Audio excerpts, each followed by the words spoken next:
Recently PIB की एक report आई है जिसमें हाईलाइट किया है कि भारत में एल्डरली पॉपुलेशन बढ़ती जा रही है।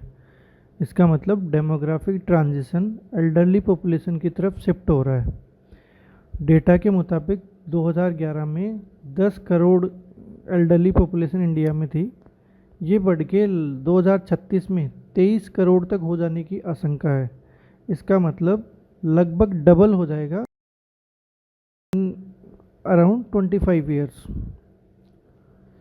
सेक्स रेशियो की बात करें तो सेक्स रेशियो भी फीमेल की तरफ शिफ्ट देखा जा सकता है। लगभग 58% वुमन है। तो ऐसे में सिल्वर इकोनॉमी जो डिमांड क्रिएट होती है हेल्थ केयर की वजह से, हाउसिंग की वजह से, फाइनेंशियल प्रोडक्ट्स की वजह से, उसके ऊपर ध्यान देना लाजमी बनता है। साथ ही भारत में सेज और सेक्रेड पोर्टल को भी बढ़ावा दिया जा रहा है। ये एल्डरली केयर स्टार्टअप और री एम्प्लॉयमेंट अपॉर्चुनिटी पे फोकस करेगा। यूनियन कैबिनेट ने 8th पे कमीशन के लिए टर्म ऑफ रेफरेंस को अप्रूव कर दिया है।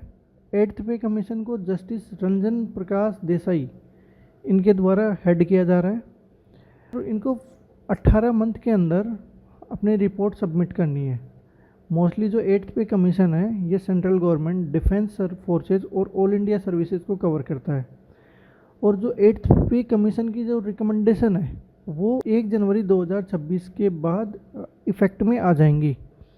तो ऐसे में हम देखेंगे 7th पे कमीशन जो इंडिया में आया था वो फरवरी 2014 में आया था और जस्टिस एस के माथुर इसके चेयरमैन थे।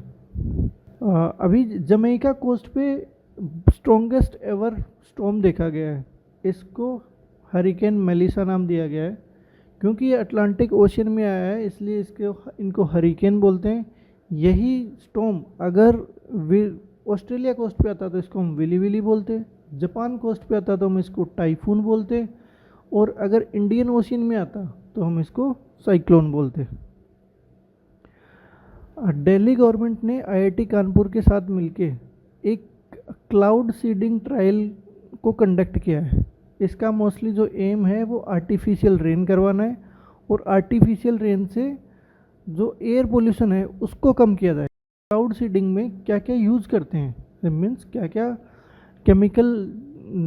केमिकल्स को यूज़ किया जाता है। तो सबसे पहला है सिल्वर आयोडाइड, पोटेशियम आयोडाइड और NaCl। जो है NaCl मतलब सोडियम क्लोराइड को यूज़ करते हैं। ये पार्टिकल सीड पार्टिकल की तरह एक्ट करते हैं जिसके अराउंड वाटर वेपर बन जाती है और वो फाइनली रेन ड्रॉप के फॉर्म में कंडेंस हो जाती है।